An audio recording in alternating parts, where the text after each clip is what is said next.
La première chose à tenir en compte, ça va être les symptômes que vous êtes déjà tous un peu familiarisés, que vous connaissez bien.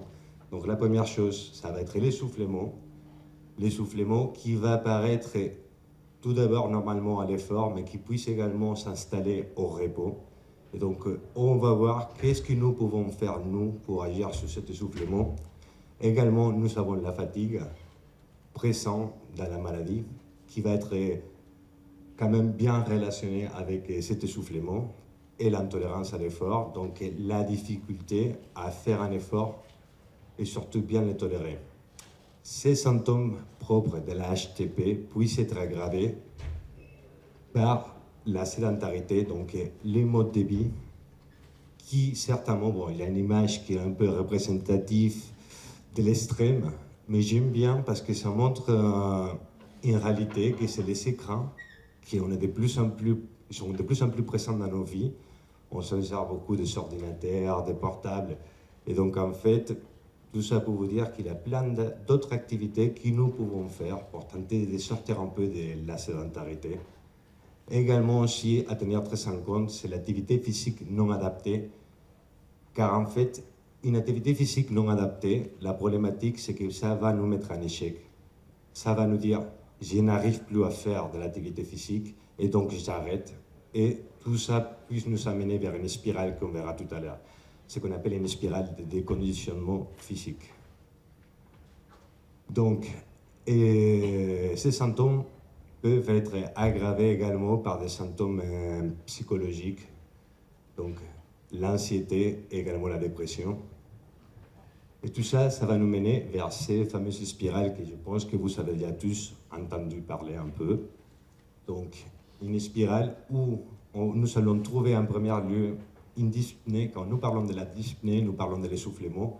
Un essoufflement qui va être en premier lieu déjà lié avec la maladie.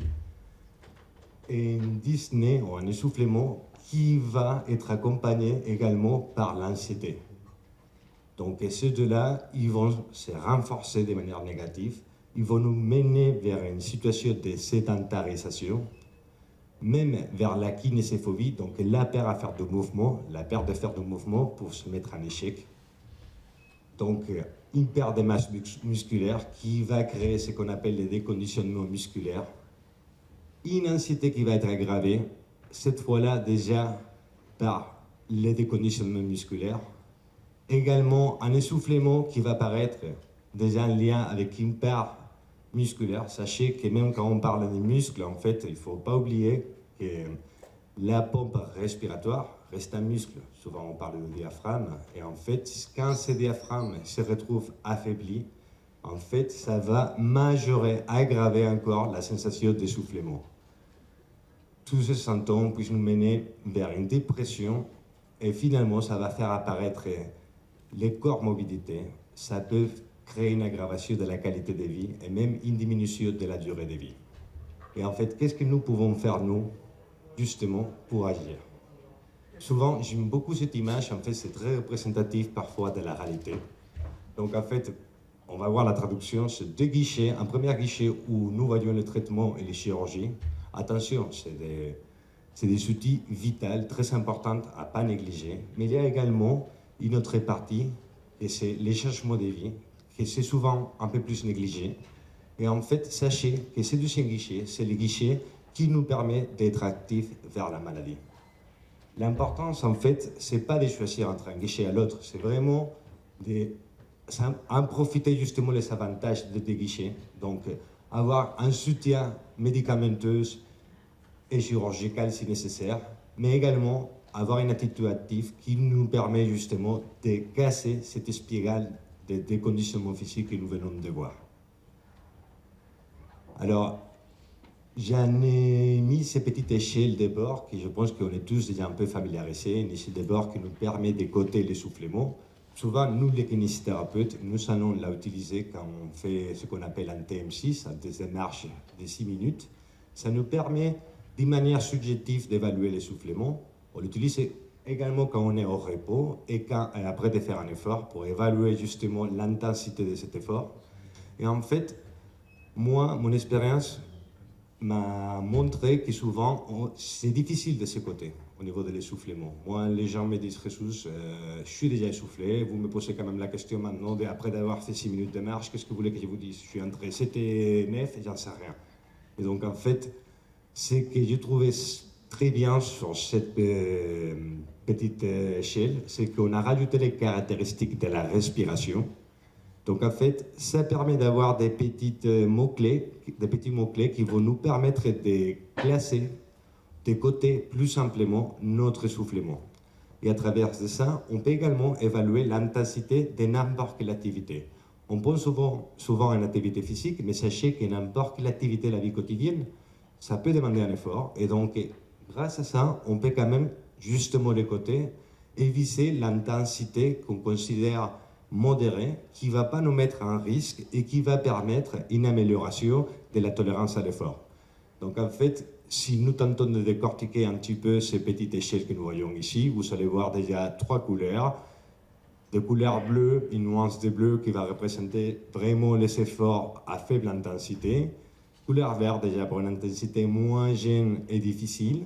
Et finalement, des couleurs plutôt jaune et rouge pour montrer une intensité plus importante.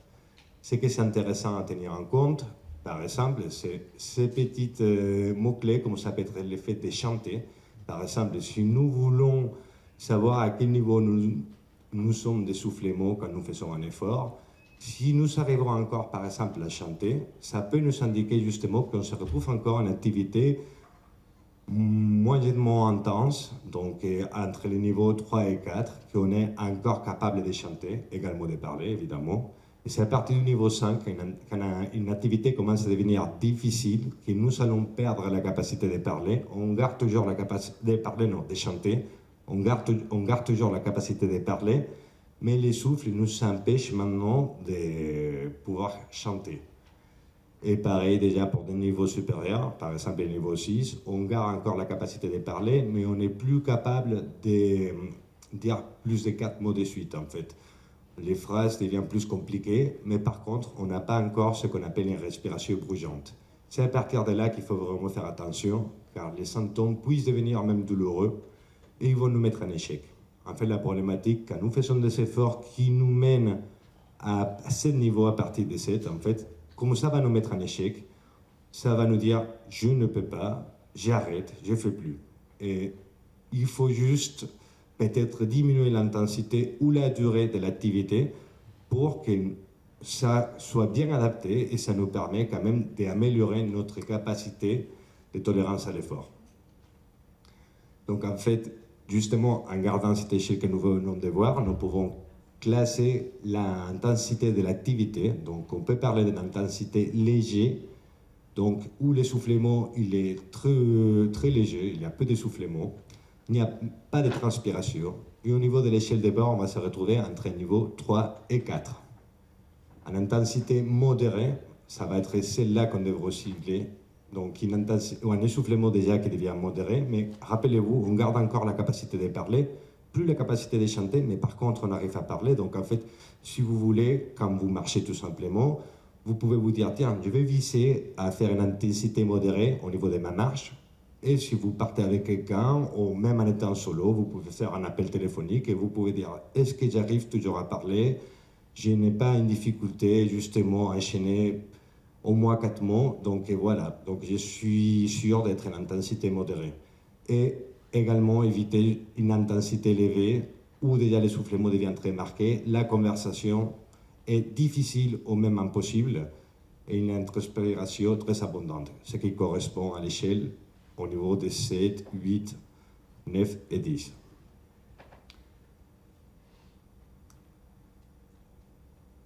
Donc voilà, l'intensité modérée à viser. Et la question, c'est quelle activité physique elle est vraiment adaptée. Donc, comme nous venons de voir, déjà en agent cette échelle de bord, ça peut nous permettre de nous coter un peu le niveau de l'intensité, de savoir quelle activité peut être la plus adaptée. Mais sachez que n'importe quelle activité de la vie quotidienne que nous faisons couramment, ça peut être adapté justement à cet objectif, au fait de faire une activité modérée. Pour certaines personnes, une activité modérée, ça peut être le fait de rester debout.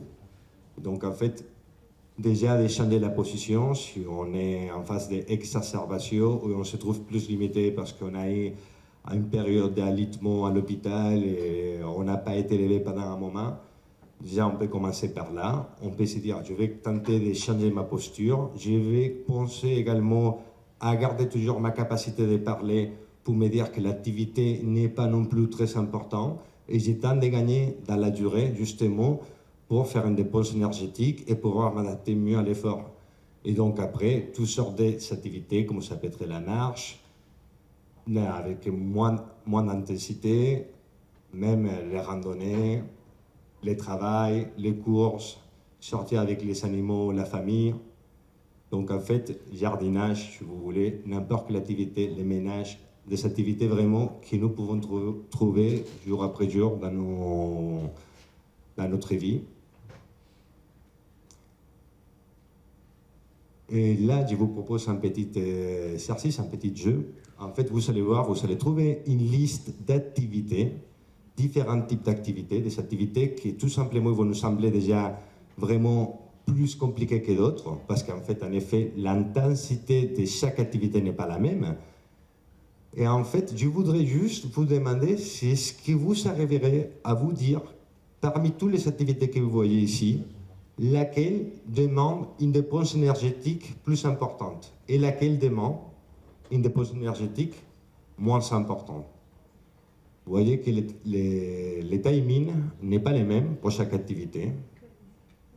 Et en fait, on voit même certains modes d'activité qui peuvent nous sembler très difficiles, comme 45 minutes de montée d'escalier ou les 23 minutes de Zumba, par rapport à d'autres comme les 60 minutes de ménage.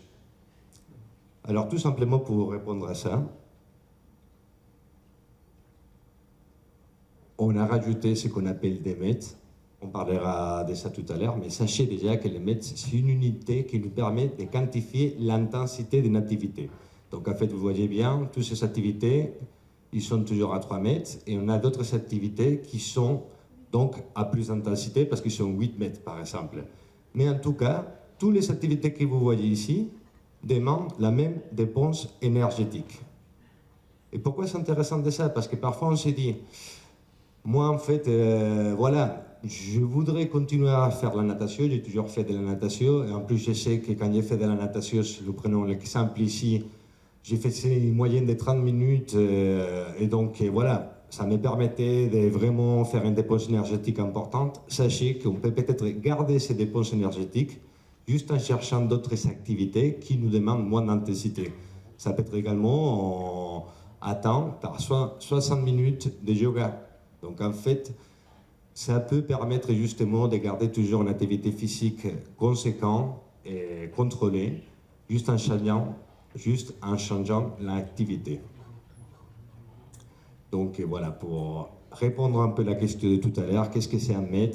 On parle d'un Metabolic Equivalence of Task. C'est une méthode qui permet de mesurer l'intensité d'une activité physique et la dépense énergétique. Et avec cette formule que vous allez voir ici, on peut calculer justement la valeur énergétique des bases de n'importe quelle activité. Il suffit de prendre le nombre de mètres. On va faire fois un constant que c'est 3,5, les poids réels par 1200 et les timings en minutes. Donc en fait, si nous reprenons un peu les exemples que nous venons de voir, donc par exemple, on a les ménages qu'on parlait tout à l'heure, 60 minutes, et la natation que c'était 30 minutes, et tous les deux reviennent à la même dépense énergétique. Donc de là l'intérêt de se dire qu'on peut toujours garder une dépense énergétique en faisant de l'activité physique, juste en changeant l'activité qu'on fait. Donc, bon, je reviens sur la même diapositive parce que je trouve très intéressant de garder ça un peu en tête, de se dire, pour n'importe quelle activité où je me pose la question de est-ce qu'elle est vraiment adaptée ou pas, pensez à chaque fois à notre échelle de bord, pensez à chaque fois à garder cette conversation possible sans pas avoir la capacité de chanter, comme on disait tout à l'heure, pour se dire que l'intensité n'est pas non plus très faible et qu'elle est suffisamment conséquente pour avoir des bénéfices. Donc, une des choses aussi à tenir en compte, c'est la façon de respirer, parce qu'on parlait justement comment faire pour agir sur l'essoufflement. Certes que l'essoufflement, parfois, ça peut arriver même au repos. Donc, en fait, l'effet d'être conscient sur notre respiration, ça peut tout changer. En fait, sachez qu'au long des journées, nous faisons autour de 23 000 respirations par jour de manière non consciente. Et en fait, on est rarement conscient de notre respiration, sauf clairement quand on est essoufflé. À ce moment-là, la respiration devient prioritaire. Mais si vous voulez, l'effet d'agir sur la respiration, ça va permettre justement d'entraîner notre diaphragme, qui c'est quand même la pompe respiratoire. Il est responsable de 70% de la capacité respiratoire totale.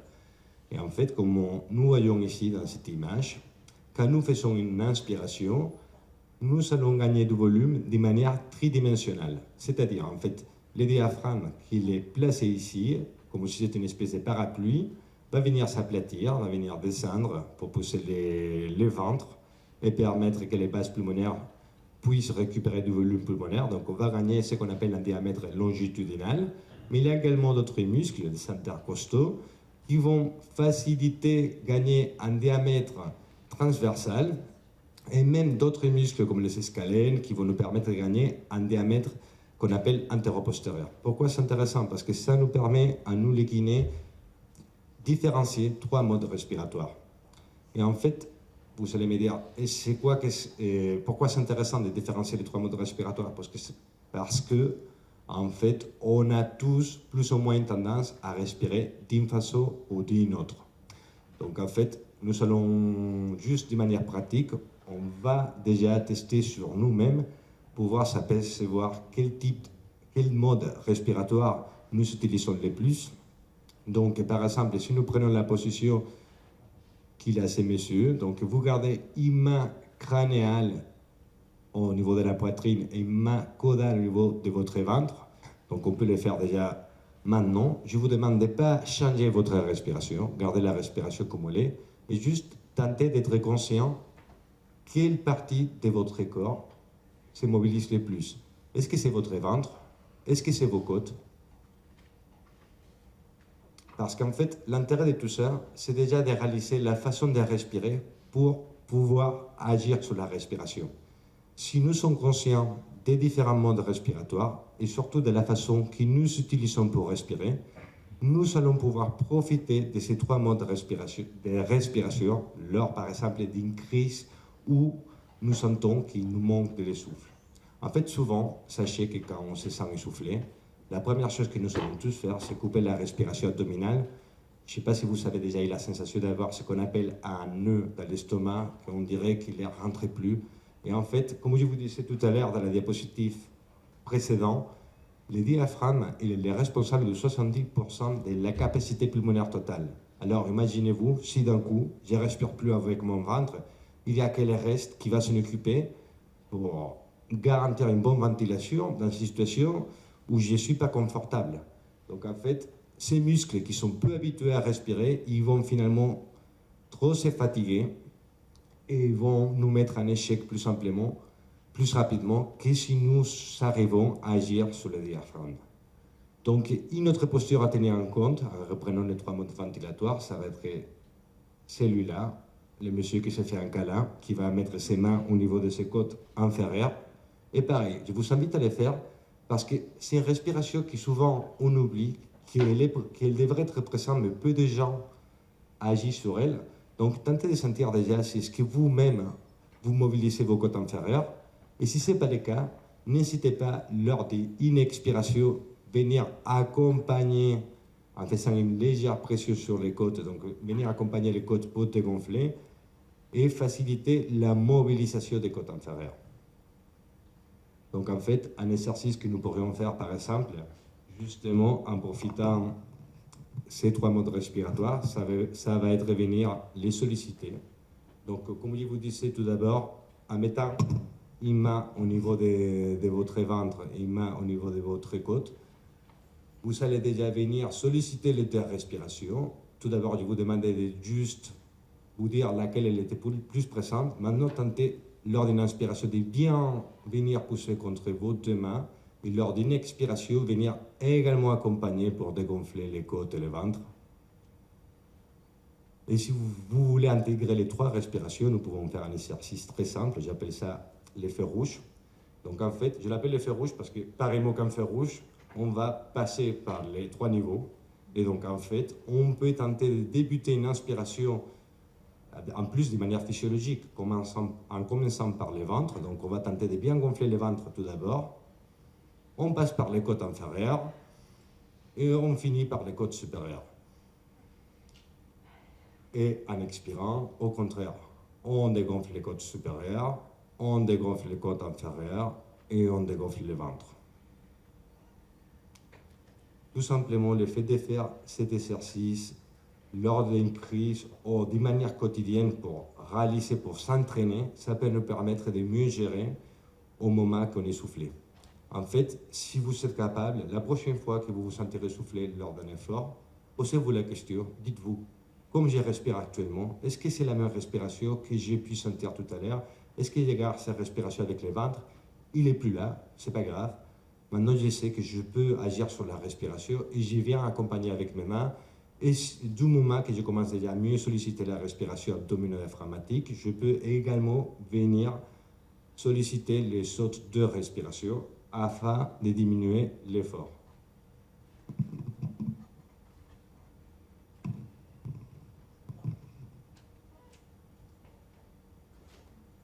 Donc, on a différentes stratégies justement pour casser cette spirale de déconditionnement. Une des premières que peut-être déjà vous êtes déjà familiarisé, c'est le programme de réhabilitation pulmonaire. On parlera tout à l'heure de ça, mais un programme de rééducation pulmonaire, c'est quelque chose qui se fait dans un milieu avec des spécialistes, des professionnels de la santé spécialisés. Ça se fait toujours sous avis médical. Donc, il faudrait s'adresser tout d'abord à vos pneumologues pour demander justement l'intérêt de ce programme, mais ça permet justement, si vous considérez que c'est très compliqué de reprendre une activité physique, ça permet de manière bien plus contrôlée de cibler une activité physique qui soit modérée pour justement gagner les avantages d'une activité physique. Donc l'activité physique modérée qui puisse être également mis en place pour n'importe quelle activité de la vie quotidienne. Les exercices avec une respiration consciente. Donc on parle de plus en plus, je pense que maintenant on est déjà tous bien conscients qu'il y a du pilates, il y a du yoga, il y a du qigong, il y a pas mal de disciplines qui vont tous venir agir sur la respiration parce qu'ils ont bien compris que finalement, dès qu'on arrive à gérer la respiration, on se sent mieux et on peut arriver à atteindre des objectifs plus difficiles. Des exercices d'expansion thoracique, comme vous venez de faire avec moi maintenant tout à l'heure, justement le fait de venir solliciter ces 3 modes respiratoires. La cohérence cardiaque. La cohérence cardiaque, c'est un exercice qui vient également solliciter la respiration. Celui-là, il a été déjà démontré dans plusieurs études. Ça permet d'agir sur l'anxiété et la fréquence cardiaque juste en agissant sur la respiration. Actuellement, nous avons pas mal d'applications au niveau des portables. Donc, je ne vais pas vous dire un nom spécifique pour ne pas faire une campagne publicitaire, mais si vous cherchez tout simplement cohérence cardiaque, vous allez trouver déjà pas mal d'applications. On fera tout à l'heure, si vous voulez, un exercice ensemble de cohérence cardiaque pour que vous compreniez justement l'intérêt. Ça ne demande pas longtemps, ça demande quelques minutes, et vraiment l'effet on le sent assez rapidement. Des exercices de relaxation, une bonne alimentation, une bonne hydratation. Ça, c'est quand même plus innovateur, donc les ventilateurs, je ne sais pas si vous avez entendu parler, mais c'est quelque chose qui maintenant on est en train de tester au niveau des études, mais qui semble assez logique. On est tous bien d'accord que quand on se sent essoufflé, une des premières choses qu'on va faire, c'est aller ouvrir la fenêtre, parce que quand on sent l'air frais qui rentre, on dirait qu'on se sent mieux, on se sent moins essoufflé. C'est pour cela l'intérêt d'avoir par exemple des ventilateurs dans les milieux où nous faisons du sport, afin de garantir qu'il y a quand même toujours une bonne ventilation et que l'air reste frais, donc la perception de l'essoufflement sera moins importante. Également, on peut obtenir le même effet avec des pulvérisateurs d'eau et les montres connectées aussi, l'intérêt des montres connectées qui permet justement de se marquer des objectifs, de surveiller vos constantes et évidemment pas oublier non plus le repos, très important toujours. Donc en reprenant un peu la réhabilitation pulmonaire, vous expliquer un peu mieux en quoi ça consiste, ce programme de réhabilitation pulmonaire. Donc c'est un programme d'intervention globale et individualisé qui va être composé par le rentraînement à l'effort et par l'éducation thérapeutique. Une éducation thérapeutique pluridisciplinaire où nous allons aborder différents sujets. Ça peut être les traitements, ça peut être les situations à risque, ça peut être les sévrages des sévrages du tabac, les sévrages de l'alcool, l'accompagnement pour justement améliorer les modes de vie. Et le but de ces réhabilitations pulmonaires, c'est venir améliorer la santé globale, physique et psychologique de n'importe qui a une atteinte des maladies respiratoires chroniques. Et donc, en fait, ça permet à long terme aussi de gagner, d'acquérir, de maintenir justement les activités physiques qu'on a pu mettre en place. Donc, tout d'abord, quand nous voulons intégrer ce programme de rééducation pulmonaire, comme je vous disais, il faut déjà bien penser, voir votre médecin, vos pneumologues, c'est eux qui vont pouvoir vous orienter vers un programme qui soit bien adapté. Donc, après, ils vont utiliser ce que nous appelons des épreuves d'effort qui puissent être maximales comme la VO2 ou des épreuves d'effort sous-maximales comme le TM6. Cela permet, de manière objective, de vérifier l'absence de contre-indications, d'évaluer si est-ce qu'il y a une nécessité de mettre une oxygénothérapie ou d'augmenter le niveau d'oxygène pour l'effort et également de déterminer le niveau d'un traitement optimal. Donc, les recommandations disent de faire des programmes de rééducation entre 20 et 24 séances, donc à peu près 3 séances hebdomadaires, donc sur 8 semaines. Et puis, un maintien des acquis à domicile. Donc, l'intérêt de ces programmes de rééducation pulmonaire ou de réhabilitation pulmonaire, c'est pas juste les faire, c'est vraiment gagner en tolérance à l'effort et bénéficier de tous les bénéfices qui nous apportent à long terme.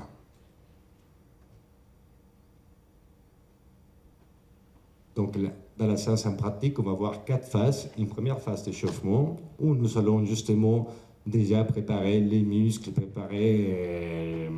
tous les muscles squelettiques, donc les muscles de la locomotion, également les muscles respiratoires pour la phase d'entraînement. Une phase d'entraînement où on va faire un travail d'endurance, souvent sur un vélo ou un tapis, une phase qui dure à peu près 45 minutes, et une phase également de renforcement musculaire pour travailler les membres supérieurs, les membres inférieurs, les muscles inspiratoires. Et une troisième phase de récupération où nous allons chercher déjà à diminuer de manière progressive l'effort et venir vers les étirements, l'hydratation.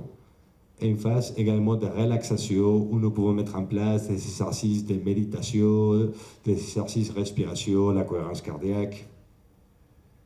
Et également, comme je vous disais, c'est un programme pluridisciplinaire où nous avons différents types d'ateliers proposés par des professionnels de la santé pluridisciplinaires, donc qui vont nous permettre d'accompagner les sévrages tabagiques si besoin, accompagner au niveau diététique, faire également un accompagnement pour tous les signes ou symptômes liés à la maladie. Donc, prise en charge psychologique personnalisée, les gestes d'urgence, mieux connaître la maladie, mieux connaître les traitements, savoir comment agir en cas de justement des situations où c'est difficile de gérer la respiration. Donc, avoir différents types de stratégies pour justement mieux tolérer l'effort. Et après, voilà, les objectifs de ce programme, évidemment, c'est le maintien des acquis qui vont nous permettre de contrôler les souffles sur des efforts longs. Donc, l'essoufflement doit être présent mais modéré, comme on avait déjà dit, sans limiter la conversation. N'allez jamais au bout de vos limites, justement, évitez de faire une activité qui soit trop intense pour éviter de vous mettre en échec. Pensez également justement à profiter des activités de la vie quotidienne pour les intégrer et majorer l'exercice à une activité physique modérée. Et également éviter les exercices en cas de pollution canicule. Donc, j'ai fait une petite parenthèse sur cette phrase. En fait, Ça ne veut pas dire qu'on arrête de faire du sport à chaque moment qu'il y a un pic de pollution ou un pic de canicule parce qu'on ne s'en sort pas. Et si on commence comme ça va être très difficile, surtout actuellement à Lyon, on a eu quand même pas mal de pics de pollution. En fait, grosso modo, il faut chercher toujours un milieu qui soit sécurisé, un milieu qui soit bien ventilé, ça vous permet de faire une activité physique d'une manière confortable. Mais il ne faut pas non plus chercher une excuse parce que sinon on trouvera toujours. Si ce n'est pas parce qu'il y a de la pollution, c'est parce qu'il pleut et donc ça va être toujours compliqué. Et en fait, ce qu'il faut se dire, c'est que le bon moment pour commencer une activité physique, c'est maintenant. En fait, comme je vous disais, on peut l'intégrer à n'importe quelle activité de la vie quotidienne. Donc, juste en sortant d'ici, on peut se dire, tiens, on va aller marcher, on va discuter, mais on va tenter de les faire, voilà, en gardant un rythme qui me permet toujours de discuter, mais peut-être sans chanter, évidemment. On ne pourra plus chanter, malheureusement. Mais ça va nous garantir qu'on garde une activité physique modérée. Et donc, rappelez-vous aussi que le plus important, du coup, c'est la régularité de cette activité. Donc, au niveau européen, les recommandations qui se font actuellement, c'est de faire une activité physique modérée par les symptômes douloureux qui puissent être en lien avec l'essoufflement. Une activité physique qui soit également surveillée par un centre spécialisé et indiquée aux patients qui sont en situation clinique et stable sous traitement. Donc, je vous invite, comme je vous ai déjà dit, à aller revoir vos médecins, vos pneumologues pour qu'ils puissent vous diriger vers des programmes qui sont vraiment adaptés. Donc, également, ils disent les recommandations que les programmes de rééducation doivent au moins faire entre 6 et 18 semaines pour obtenir des bénéfices. Donc, voilà une petite image qui vient nous montrer un peu tous les bénéfices qu'on peut trouver au niveau de l'activité physique. Une activité physique modérée qui doit faire un minimum de 30 minutes par séance. Donc, il faut se dire que 5 jours par semaine, il faudrait qu'on arrive à consacrer 30 minutes, mais 30 minutes qui puissent être des marches, 30 minutes qui puissent être de faire du ménage, des activités de la vie quotidienne pour garder justement un maintien. Et tout ça, ça va nous apporter plein de bénéfices, déjà au niveau de la mémoire, également au niveau de tous les symptômes en lien avec les côtés psychologiques. Même, il y a un intérêt au niveau militaire, ça améliore les systèmes immunitaires. Sachez que même au niveau du cancer, c'est prouvé que l'activité physique, ça diminue les rechutes de cancer, que ça diminue également l'apparition de nouveaux cancers. Ça améliore également l'image de soi-même. L'espérance de vie, ça va l'améliorer en diminuant la mortalité. Et ça diminue tout ce qu'on appelle les comorbidités, donc des maladies en lien comme la diabète, l'hypertension artérielle, les maladies cardiovasculaires.